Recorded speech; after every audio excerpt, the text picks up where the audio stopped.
Presented from the Aishin Broadcast Studio at Babcock's Media.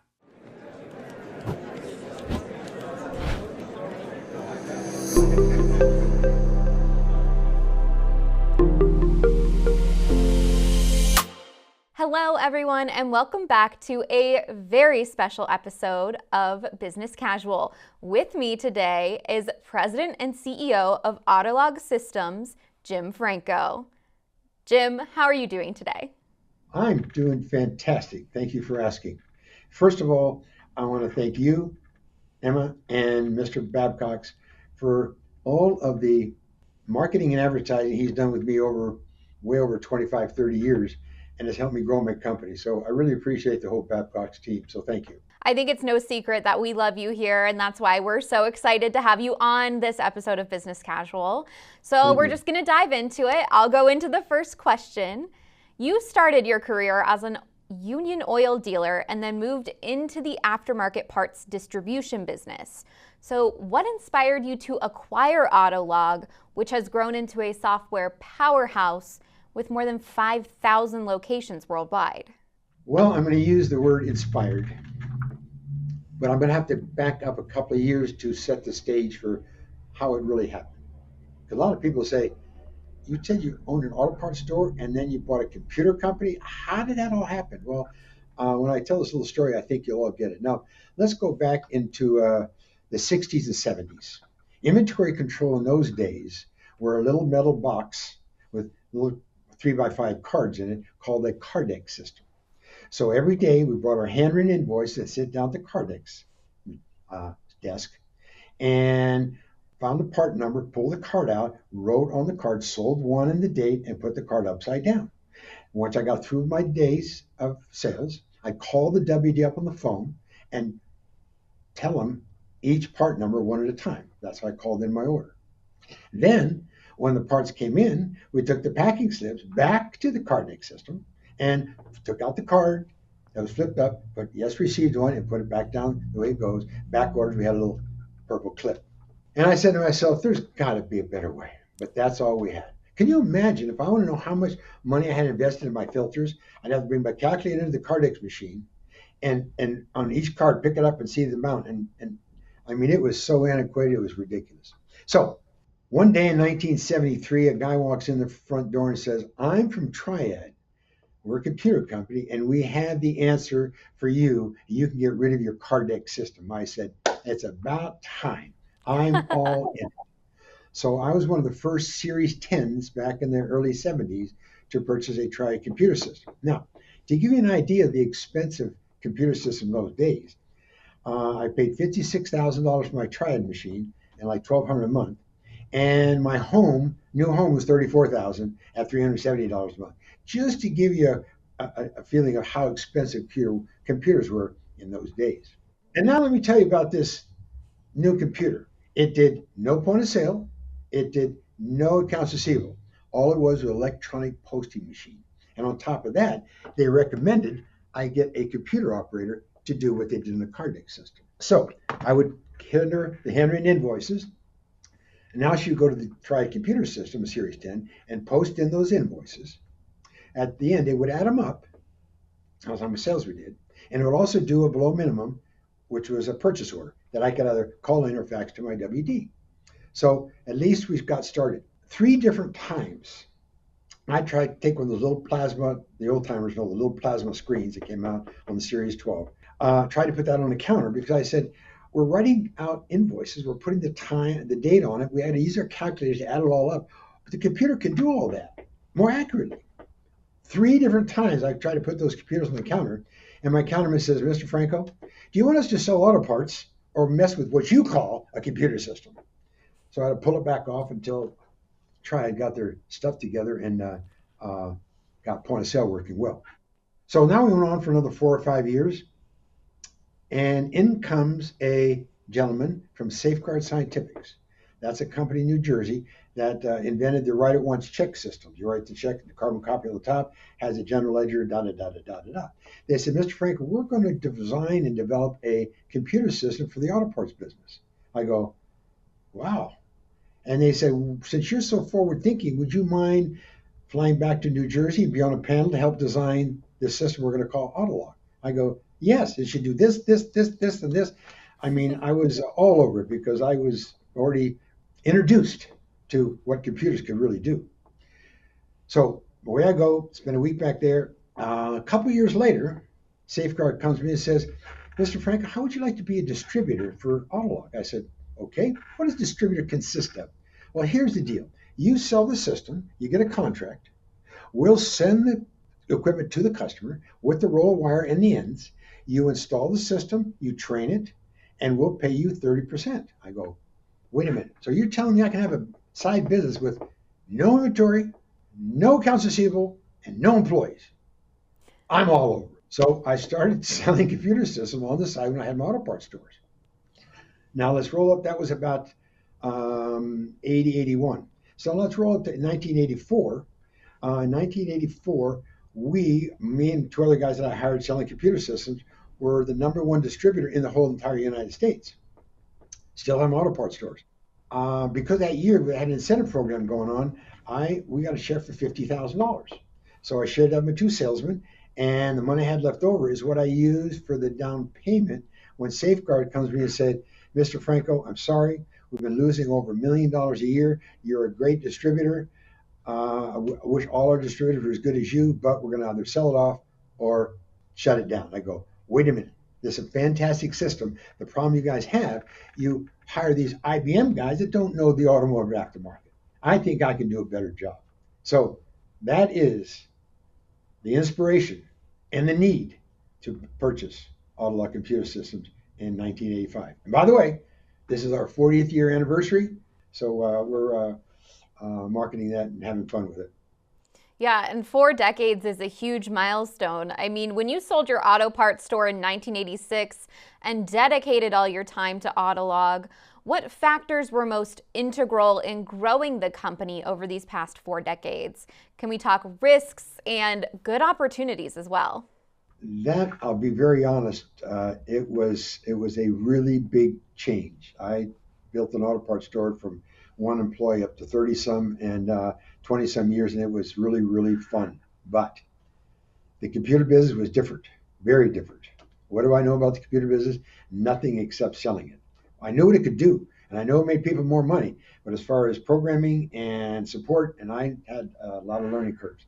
And the first 8 or 10 years was really, really tough. And I was trying to invite customers to come to my offices in Buena Park so I could demo the system. Because, by the way, there's no internet, there's no cell phones, there's no laptops. We had Thomas guides and payphones. Okay, so I had a brilliant idea. I said, you know what? I went out and bought a gurney, an ambulance gurney, the ones where you pull the two little levers and the wheels pop up and slide in. I bought one of those. I mounted a Texas Instrument 8-inch floppy computer, which was about 2 feet by 3 feet by 8 feet. It was big. A Esprit CRT in the middle, and a Texas Instrument 810 printer on the end. I wired it all up, and I took that little thing and pulled the levers and slid in the back of my El Camino, and out I went selling computer systems. Someplace I couldn't even get behind the counter into their office. I had to do it in front of the counter, run an extension cord around, and sit over there. But you know what? The computer system compared to manual was just, it was almost like shooting ducks in a barrel. Once I could get them in front of that computer and show them, I could almost cost justify the cost of a computer in those days just by the mistakes, by manually writing, manually extending, manually adding up on the mistakes of a day's worth of sale, a month's worth of sales. So that was not an exciting time. It was a lot of work time. It sounds like you were very clear on the fact that you had a product that people wanted and needed, though. Exactly. No question about it. I just had to get in front of them with my charming personality and my experience for 20 some years, and also had computer systems now with Triad and Autologue for like 6, 7 years. So I was introduced to them when they were very, very didn't do much. I was complaining to my CPA one day. I said, you know what? I'm working my butt off. I'm advertising the best I can, what I can afford to do. And I go to the trade shows. I just can't move the needle. This Triad company is a powerhouse. They do double truck ads in the magazines. If you don't have a Triad, you don't have a computer system. and they told everybody these little computer companies like Autologue would be going away in a few years. So it was tough. And I said, I just can't seem to move the needle. That means I can't seem to sell more. I'm stuck on about $2.5 to $3 million for years. And he says, Jim, you ever try acquisitions? And I go, no. He says, well, see if you can buy some other companies. That'll help you. Ironically, at the same time, there was this gentleman in Macon, Georgia, that owned Southeastern, which was he used to work for Triad as a field support person, and then quit that. And actually, because there was no licenses in those days on computers, they didn't know. So when you bought a Triad Series 12 or Series 10, you owned it. So when I would get a company that I took out and put an Autologue in, I would sell him my old equipment. So we got a relationship going. He called me up one day and says, Jim, I'm thinking about getting into medical business, and I want to sell off my Series 12 maintenance business to you or to someone. And I said, I'm interested. So my sister and I, she worked for me for 25 years. It's been a family company for forever. We flew to Macon, Georgia. I looked at the books, and we're planning on doing a deal, but we actually made a deal, shook hands, and you'll love this story. I had my sister had her personal checking account book with her. I said, write this guy a check for $150,000.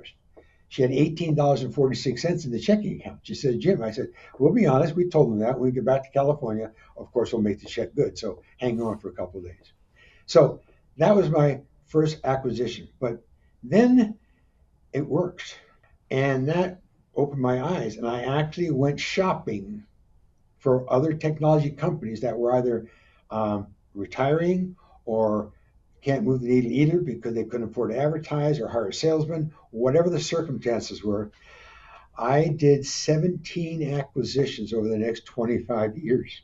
We put the service orientated around these new companies, and we wrapped our e-products around them, e-commerce products around them, and gave them new life. And we increased the business on all these. It was actually only 8 management systems. The rest were smaller technology companies. But that really did move the needle, and that's the opportunity that I look at today and say that's what really put me in the position I am today. So Jim, you have had the chance to hire many people along your journey. What qualities do you look for in an ideal candidate? In the beginning, when I told you about these IBM salesmen, I made sure that anybody I hired were in the automotive aftermarket. I could teach them computers, but I can't teach the automotive aftermarket. It is a unique business, and you all know that. My team is my largest asset. They are the front line, the back line. They are, and I try and hire people with immense amount of experience and, very honestly, very smart, and I hope smarter than me, because I'm just the entrepreneur. I need the worker bees, the programmers, and the support people to really have and I'm pretty proud of something, by the way. My tenure is 14.7 years. I've got employees been with me for 30 and 35. Well, I had a young lady, bless her soul, Rita, was in my auto parts store with me when she was in high school, with me in this company, in my admin, for 39 years. Now, she had an aneurysm and went to see the Lord. But it was a fact that I've got a lot of employees that have been with me for many, many years. I go out of my way to be a servant entrepreneur, to help them want to come to work every day, to encourage them, to show them where we're going and how we're getting there, to be very personal with them. I give them their birthdays off with pay. I do all the little things but let me back up. When I did these acquisitions, because just to go in the street and say, I'm looking for a good program that really knows the automotive aftermarket, yeah, right. I need a good support group that really knows the Autologue system. Oh, sure, you're going to get that. So what I'm trying to say is when I did these acquisitions, I picked up a half a dozen or more good employees that knew the business, and I picked up 200 or 300 customers that paid me every month, and another product to put my e-commerce products around. So it was kind of a win-win-win, but the biggest was the people. And when you really boil it down, if you pay attention to your customers' needs and just don't give them good service, give them excellent service with excellent people that they know their name. They get their cell phone from my support people, and we're a 24/7 type company. We go out of our way. We're noted for our service. and we're better than anybody in the industry because of that factor. And when you really look at the big picture, everybody's got what I have to sell on. I hate to say it, every street corner, but the only differentiator that I could see is my people and my customers. We go out of our way. I mean, we jump through hoops for our customers, and I keep them. I had a lady call me from Los Angeles. She said, Jim Franco, I just want to thank you for 39 years that you've supported that computer system in our company. My husband died about 6 months ago. I've been trying to keep it going, but it's a little bit too much for me to handle. I'm going to sell it off, but I just want to take the time to thank you. That's what this business is all about. If you can keep customers for 25 and 30 years and keep employees for 35 and 40 years, you're doing something really great. And it's worked out well for me, that's for sure. That's incredibly special. And that leads me to this question. How can people who are leaders in the aftermarket today, like you, help create and inspire the leaders of tomorrow? I'm doing that right now. I've got both my daughters now, no silver spoons, just to let you know. They both went out and did other careers. One became an RN, ran a 37-bed emergency room. My other daughter ran 3 family planning clinics, and they went out and did their own thing. And when my business grew enough where they were able to come into the business, they said, we'd like to do that. I could tell you a story about they had children, and it was easy for me to help them raise their children by not having to work an 8-hour day. Nevertheless, so I've had them in the business for over a decade, and Donnie Krause, son-in-law, Tiffany's husband, has just stepped in and really been taking over this company on the backside big time. I mean, I am so blessed to have them in the business. But what I'm going to tell the leaders is kind of what I just said. A lot of people get all involved in the processes of the company and what they can do to be better. If you take your eyes off your customers' needs and you don't really pay attention to keep your employees excited, motivated, and directed, you're not going to last very long.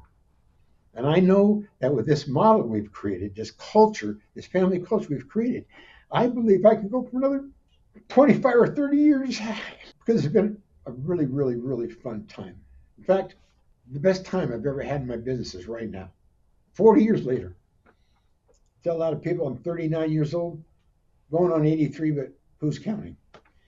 Now we're excited about AI, and I'll give you a little insight, Mr. Leaders of the Future. Have everybody all your employees and all your customers get involved with AI, because AI is going to put people out of business that aren't using AI. Hear what I just said? If you're not adopting AI, you're going to be in trouble down the road. That's the big picture. The other picture is don't get all wrapped up in making money. Get wrapped up in giving good service to great employees. You'll always make money. Zig Ziglar said to me a long time ago, he says, if you help enough people get what they want, you'll always get what you want. Right? I feel like it's probably the most special time for you in business right now because you are finally enjoying the fruits of your labor. You're seeing everything that you've worked toward pay off, and now your family is continuing to benefit and learn from it. And we're still growing the company. I started with 6, and I used to say, it's a rhyme, I have 96, but now it's a little over 100 employees. Excuse me, I don't have employees. I hire for life, and I say it up front. Seriously. Now, it doesn't always work out like that, but I've had really a great time with the people in this organization, and not only my team members, but the customers. I've got personal relationship with a lot of customers, and like Bill Babcock's, my vendors.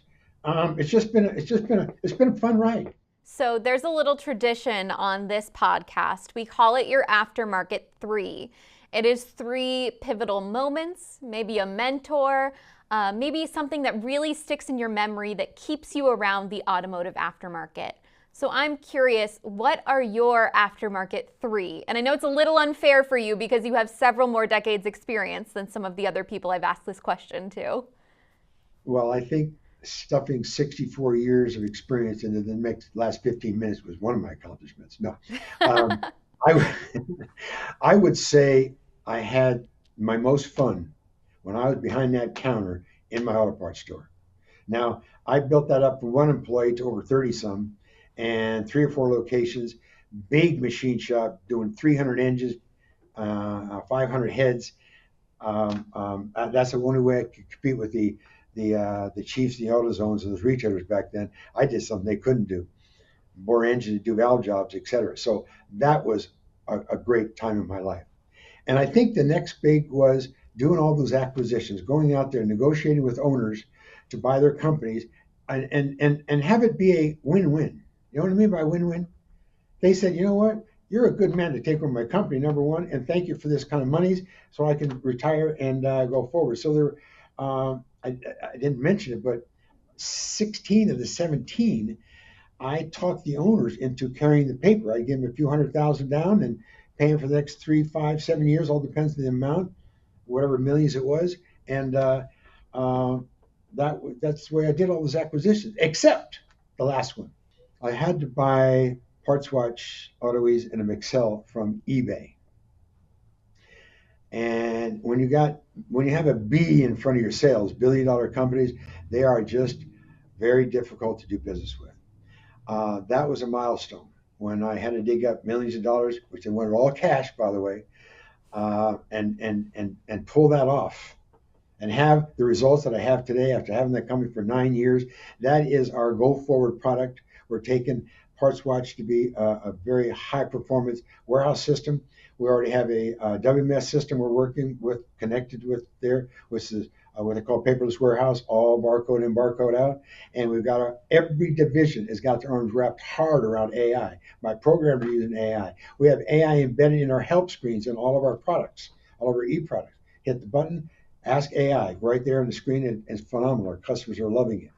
So it's technology. So the other thing I like about this, the fourth thing, was I'm in the technology business. It changes all the time, and I have the opportunity to grab a hold of those ideas, put them in a package that my customer can understand and afford, and help their lives be better, more efficient, more profitable, and enjoy their business more. And it seems like it's keeping you young and spry too. You seem It very is. excited about it still. It is. It is. I'm having a ball, absolutely. And I got to tell you though, before we go, the Lord has had his hands on my shoulder and guiding my steps. Without Him, I couldn't have made it. So the Lord's done a lot in my life, and I thank Him for that. Well, Jim, thank you so much for joining us. I wasn't expecting this episode to be so special, but I'm glad that it is, and I'm glad that you were able to join us today. And thank you so much to everyone else who's watching. Thank you, everybody, in the aftermarket, and have a blessed day.